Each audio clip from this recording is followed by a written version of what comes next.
Benar nggak? Rakyat kita nggak bodoh. Saya mau ingatkan ya, sampai hari ini rakyat yang di bawah itu dukung saya. Persis yang disampaikan tadi Pak Dede. Iya kan, kalau memang rakyat tidak suka sama saya, bisa turun ke jalan rame-rame. Tapi mereka tahu, kalau rusuh, semua negara yang rugi.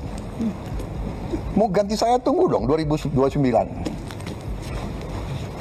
Jadi negara yang beradab ya. Sabar ya. Iya, sabar. Tapi yang saya lihat ya, Mbak Nana harus objektif juga ya, sebagai seorang tokoh, bahwa destabilisasi, disinformasi itu bagian dari bernegara. Jadi ada negara-negara tertentu yang punya keahlian di situ, regime change, color revolution, come on.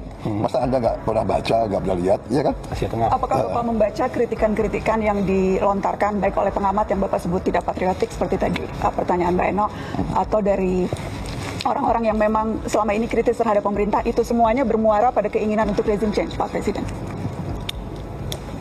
Tidak semuanya, saya tidak pernah katakan semuanya. Tapi ada, jelas ada.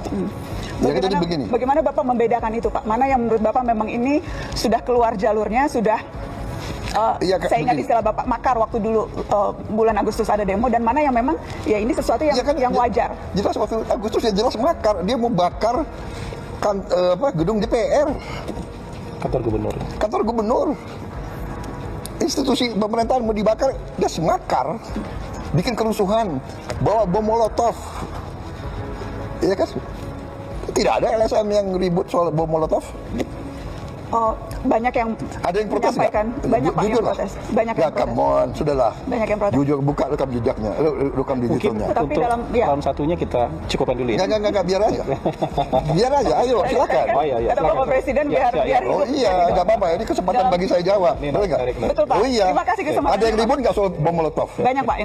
Aduh, come on, enggak objektif. Banyak yang enggak ada. Ada yang ribut nggak gedung DPR mau dibakar? Banyak Pak. Pemberitaan media juga banyak soal itu. Enggak ada itu. Pemberitaan media banyak soal itu. Banyak yang mengecam. Ya, saya hormati itu, silakan. Tapi begitu bakar-bakar itu kriminal. Ya. Tapi kenyataannya Pak, ratusan yang ditangkap kemarin itu kebanyakan justru mahasiswa.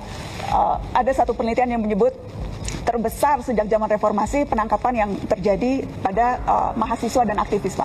Tetapi provokatornya atau siapapun yang bertanggung jawab, aktor yang menyuruh dan sebagainya, itu tidak pernah terungkap, alih-alih dibawa ke pengadilan, Pak Presiden.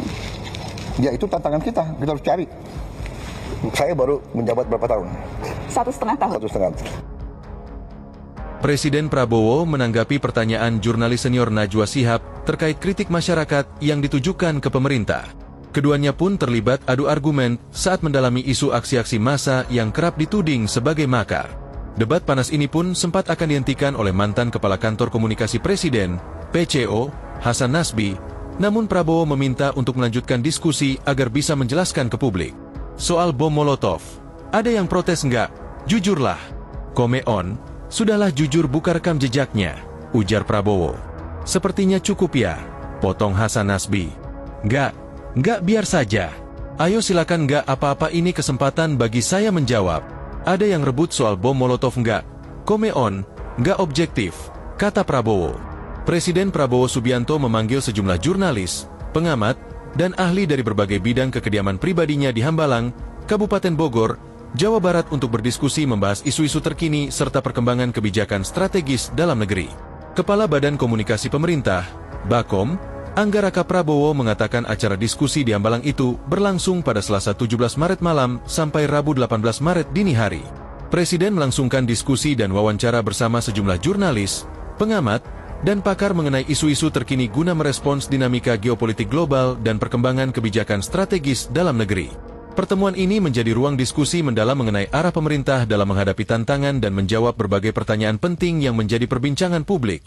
Kata Anggaraka Prabowo menjelaskan isi pertemuan di Hambalang tersebut, Kamis 19 Maret. Diskusi yang berlangsung pada pukul 19.00 WIB pada tanggal 17 Maret 2026 ini diharapkan menjadi langkah konkret dalam membangun optimisme nasional untuk mewujudkan pelaksanaan transformasi bangsa, sambung Angga. Dalam pertemuan dengan beberapa ahli dan jurnalis tersebut, ia menjelaskan bahwa Presiden Prabowo menyatakan kembali komitmen penuhnya untuk memperkuat sinergi dengan berbagai elemen bangsa. Presiden turut berkomitmen penuh untuk memperkuat sinergi dengan berbagai elemen bangsa, sekaligus mengajak semua pihak untuk bahu-membahu membangun negeri, ujar Kepala Bakom RI.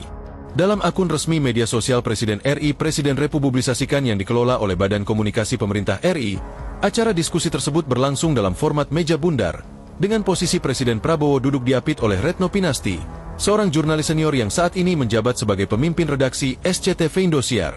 Kemudian ada pula Hasan Nasbi, ex-kepala kantor komunikasi kepresidenan, PCO, dan juga konsultan politik.